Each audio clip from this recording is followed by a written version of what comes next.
Salut tout le monde, c'est Step Vélion, j'espère que vous allez bien, ça fait très longtemps depuis la dernière vidéo, j'en suis désolé, mes études me prennent toujours un temps fou et l'été sert à remplir le portefeuille, mais trêve de bavardage, je suis enfin de retour. Aujourd'hui on va parler des défauts de sécurité des bandes cyclables car j'ai déjà abordé la distinction entre bandes et pistes cyclables en parlant des différentes règles de priorité, mais je n'ai jamais eu le temps de clairement analyser les grosses différences de sécurité entre elles. Je mettrai donc en lumière les plus gros défauts de ces aménagements afin que vous, cyclistes comme automobilistes, puissiez y faire davantage attention sur la chaussée. Au-delà de ça, j'attirerai l'attention à certaines règles de droit sur base de certains incidents dont j'ai été témoin ou dans lesquels j'ai directement été impliqué sur ces aménagements. Alors, bandes et pistes cyclables à Lyon, le coup de peinture magique est-il si sécurisant ? La réponse, juste après le générique.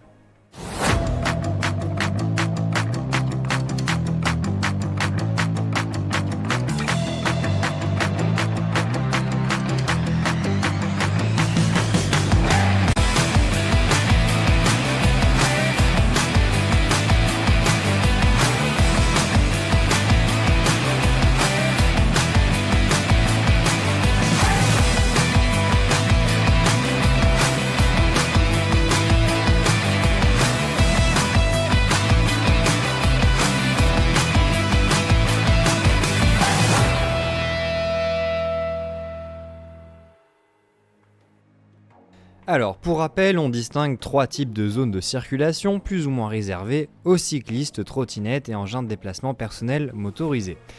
Les voies vertes dans un premier temps, qui se partagent avec les piétons et où il faudra prêter attention à ces derniers, qui sont toujours prioritaires. Les bandes cyclables dans un second temps et les voies réservées à certaines catégories de véhicules. Il s'agit d'une voie appartenant à la chaussée principale, généralement identifiable par des panneaux et des sigles de vélo au sol, voire même une couleur différente du bitume. Enfin, les pistes cyclables, ce sont des aménagements réservés à la circulation des EDPM, des trottinettes et vélos, qui ont la particularité d'être physiquement séparés de la chaussée principale. Sur Lyon, on peut observer une quantité importante de bandes cyclables tant dans des petites rues que sur certains axes principaux de la métropole.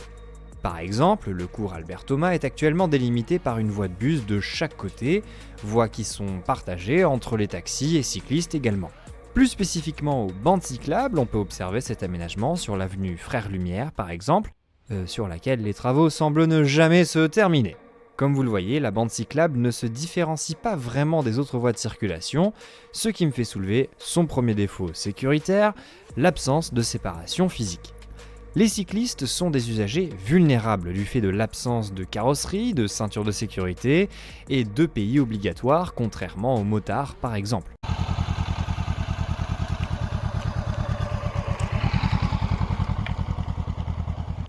Ceci se comprend étant donné que le vélo est censé être une solution de déplacement peu coûteuse, simple d'usage et pratique. Mais cette vulnérabilité doit donc être compensée par une protection de leur zone de circulation, et sur les bandes cyclables, cette protection se limite à de la peinture au sol.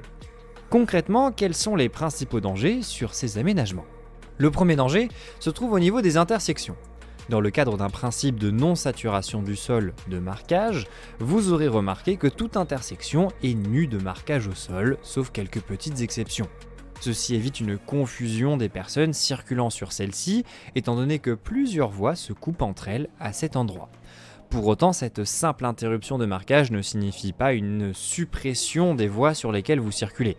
Si votre avenue est divisée en 3 voies par exemple, la simple absence des marquages séparant ces voies sur la portion de l'intersection ne signifie pas soudainement qu'il s'agit d'une voie unique.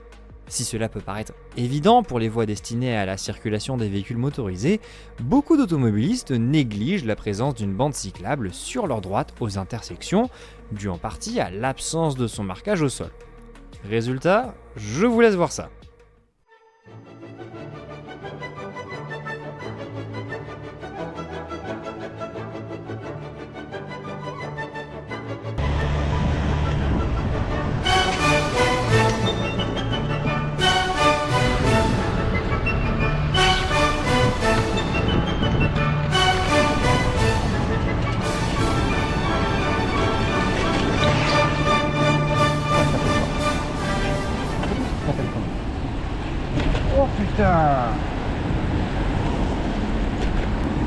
Ça va?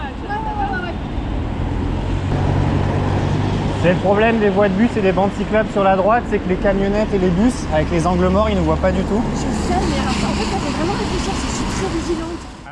Vous l'aurez compris, les automobilistes se trouvant sur leur voie de droite oublient régulièrement qu'une autre voie se trouve sur leur droite et donc qu'ils ont l'obligation de s'assurer qu'elle est libre avant de la traverser, au risque sinon de couper la route à autrui, ce qui constitue un refus de priorité. Pour ceux qui se questionnent quant au régime de priorité de ces bandes cyclables, au-delà du simple fait que tout automobiliste doit contrôler qu'une voie est libre avant de la franchir ou de s'engager dessus, je vous invite à regarder cette vidéo dans laquelle je détaille ma réponse à cette question. Comme j'avais pu le soulever dans une précédente vidéo, ces refus de priorité aux intersections ne se résument malheureusement pas toujours à un simple coup de frayeur, mais se terminent parfois fatalement, notamment lorsque le véhicule motorisé impliqué est un poids lourd. Alors, comme j'ai pu le mentionner à cette cycliste, il faut souvent être très méfiant des poids lourds, pour qui on est souvent invisible. Règle générale à appliquer pour tous les véhicules lourds ou longs tels que les bus, restez derrière avec une bonne distance de sécurité et préférablement dans un des angles diagonales avec une ligne de vue directe sur le rétroviseur latéral. Mais se faire couper la route n'est pas le seul danger des bandes cyclables. Souvent placées sur la droite, elles longent généralement les places de stationnement. Alors, le réflexe naturel du cycliste, et par ailleurs parfaitement légal, est de s'écarter vers la gauche afin d'anticiper toute ouverture soudaine de portière. Or, les voitures passant sur la gauche ont tendance à imaginer que la présence de la ligne blanche de la bande cyclable les exempte de l'application de la règle du mètre de sécurité à laisser lors du dépassement d'un cycliste. Effectivement, l'article R414-4 du Code de la route n'établit aucune exception à cette règle. Peu importe la présence d'une bande cyclable ou non, si vous dépassez un vélo, il faut nécessairement lui laisser 1 mètre entre l'habitacle de la voiture et son guidon. Pourquoi ? Simplement parce que si le cycliste venait à chuter, à réaliser un évitement d'urgence ou qu'il essaye de tendre le bras pour signaler son intention de tourner, il doit pouvoir réaliser cela sans risquer de se faire renverser. Or, si l'existence de cette règle paraît parfaite en théorie, on assiste régulièrement à des violations manifestes de cette règle, comme lors de ce trajet que j'effectuais de la fac à chez moi.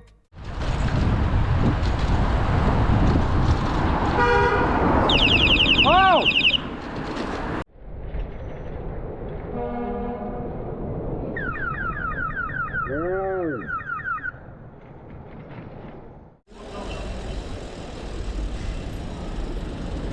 Ça vous aura vachement servi en tout cas, hein. Bien. Franchement quoi. Prenez à conduire. Étant étudiant en droit, je me permets de faire un point sur les implications pénales d'un tel comportement. Il ne s'agit pas parfaitement d'un cas de mise en danger de la vie d'autrui, ce délit nécessitant la violation délibérée d'une règle de sécurité, un élément intentionnel toujours délicat à prouver en matière pénale. En revanche, l'article 121-3 alinéa 3 du Code pénal dispose bien qu'il y a également délit lorsque la loi le prévoit en cas d'imprudence, de négligence ou de manquement à une obligation de prudence ou de sécurité prévue par la loi ou les règlements. Je simplifie, en ne respectant pas cette règle, ce conducteur n'a pas commis une simple contravention au code de la route, mais bien une infraction délictuelle punie d'une peine d'emprisonnement. Je tiens à insister sur la sévérité de ce type de comportement souvent banalisé en France. Donc oui, chers automobilistes, conduire ainsi ne vous exposerait pas simplement à la perte de points et une amende contraventionnelle, mais véritablement à une instance pénale qui se conclurait fort probablement par une suspension de permis de conduire, le prononcé d'une amende délictuelle et le prononcé d'une peine d'emprisonnement avec sursis qui engendrerait la création d'un fichier judiciaire. Je ferme la parenthèse droit pénal. Bon, à part être très méfiant et s'entraîner à l'évitement d'urgence, quelle solution existe pour nous cyclistes ? Les pistes cyclables. Comme l'illustre très bien la piste cyclable dénommée Voie 1, par exemple, actuellement réalisée à 20% et accueillant déjà près de 28 000 vélos par jour sur ses 18 km, les conflits sont quasi inexistants.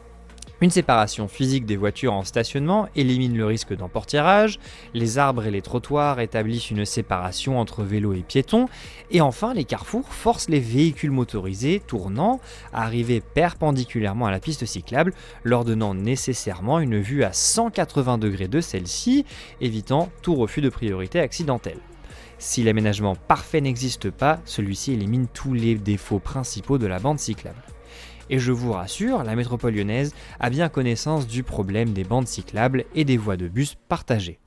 Dans un échange de mails, le conseiller métropolitain adjoint du 3e arrondissement m'a répondu au sujet du cours Albert Thomas suite à cet incident que je leur avais signalé. Il me répond donc, je cite, « Je partage votre opinion sur la nécessité d'agir pour remédier à cette situation dangereuse, et c'est dans cette optique que nous avons décidé de mettre en œuvre la voie lyonnaise 12, qui empruntera le cours Gambetta. Cette initiative contribuera significativement à renforcer la sécurité des cyclistes et autres usagers, en assurant une meilleure visibilité et en clarifiant les priorités aux intersections. » Mais alors, si la ville connaît le problème, qu'est-ce qui prend autant de temps ? Eh bien, vous le devineriez, entre un coup de peinture et un réaménagement complet de dizaines de kilomètres de trottoirs et d'avenues, de places de stationnement, il y a une différence de prix non négligeable. Prenons ce dernier projet de piste cyclable en guise d'exemple, la future voie 12, censée relier Bron et Valmy, soit l'un des axes lyonnais les plus importants. Le budget prévisionnel pour cette piste cyclable s'élève à pas moins de 12 860 000 € hors taxes. Et comme je le disais, quasi toutes les autres voies cyclables de Lyon ne sont que partiellement achevées. Le projet final, qui prend du retard important, est de doter Lyon de près de 250 km de pistes cyclables, soit des travaux conséquents au coût non négligeable. Alors qui sait, peut-être que d'ici la fin de mon cursus universitaire, je serai en mesure de vous proposer une vidéo revoyant la voie 12. Mais d'ici là, il faut prendre son mal en patience et surtout rester conscient des failles des bandes cyclables. Alors cyclistes comme automobilistes, rappelez-vous qu'arriver à destination en retard est toujours mieux que de ne pas y arriver du tout. Roulez tranquillement et en prenant conscience de la présence des autres. N'hésitez pas à me dire en commentaire ce que vous avez pensé de ce nouveau générique de la chaîne. J'essaye de professionnaliser au mieux le contenu, alors n'hésitez pas à marquer en commentaire vos recommandations ou encore des requêtes de sujets à traiter dans les vidéos futures. Merci encore à tous les nouveaux abonnés, le nombre a quand même pas mal monté. On a dépassé le demi-millier, c'est toujours plus impressionnant comme formule que de dire simplement 500 abonnés. C'est sûr que c'est pas grand chose dans le game de YouTube, mais ça me fait beaucoup plaisir, surtout compte tenu du fait que je ne publie pas régulièrement. J'espère que le contenu continue de vous plaire. Sur ce, à bientôt pour une prochaine vidéo.